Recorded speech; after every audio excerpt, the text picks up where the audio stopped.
Yo guys what is up and हामी चाहिँ फेरि लाग्यो आजको इभिनिङ यो लभली शाममा कहाँ जाँदैछौँ भने चाहिँ यहीँ तल दोकानसम्म केही यहाँनिर हाम्रो बसोबास स्थानमा केही परे मेस सामग्रीहरू सकिएको कारणले गर्दाखेरि हामी चाहिँ त्यो सामानहरू ल्याउनको लागि चाहिँ जाँदैछु दोकानमा। So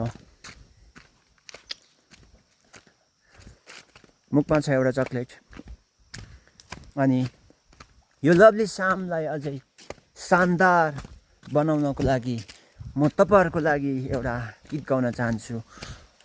one of the you know देवीस्थान आइपुग्यौँ हामी हो।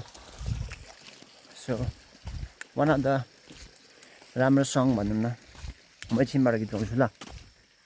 यहाँनिर मेरो डक्कु भाइ साथी, ओइ कहाँ गएको? डक्कु साथी जाँदैछ हो यहाँ अगाडि अस्तिकै घर,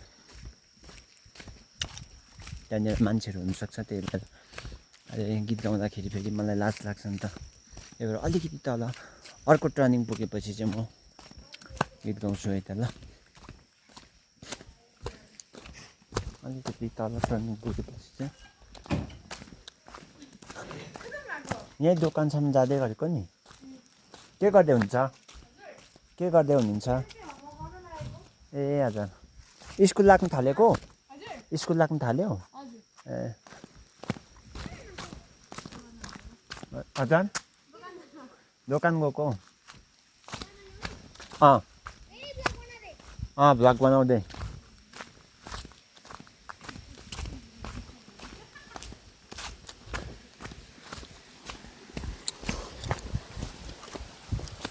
सो अब चाहिँ म गीत गाउँछु है त। So here we go. यो चाहिँ कसको गीत हो भने चाहिँ B8 भन्ने एउटा ग्रुप थियो, त्यसको गीत हो। निकै वर्ष अगाडि यो फेमस थियो। सो या तिम्रो मनमा सानो खाली ठाउँ छ, त्यो ठाउँमा बस्न देऊ न। मन मेरो खाली छ तिम्रो लागि नै, तिमी आई माया परी देऊ न। नाइ नाइ नाइ अरू कोही बसेको हेर्न म सक्दिन, नाइ नाइ नाइ अरू कोहीलाई त्यो ठाउँ सुहाउँदैन। चैत वैशाख 12 महिना तिम्रो साथमा हुन पाऊ, हप्ताको 7 दिन सँगै बिहानीलाई हेर्न पाऊ। हिउँदको चिसो होस् या बर्खायामको झरी, वसन्तको फुल फुल्ने मनको आँगनभरि, ग्रीष्मको त्यो चर्को घामलाई छेक्ने तिम्रो छहारी, सडकमा रोमान्टिक गीत के यो माया हो गाउँदै। त्यस पछाडि मलाई लिरिक्स बिर्सी आउँदैन है। त्यति हो। सो त्यही हो। अब हामी गएर अङ्कलसँग मिटअप हुनुपर्ने हुन्छ।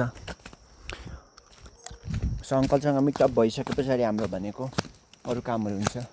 सो आजको लागि भरे हाम्रो आजको डेको यो लभली डेको वर्क त सकिसकेको छ भने भरे नाइटको कामहरू चाहिँ अलिकति बाँकी नै छ। So anyways take care and bye by.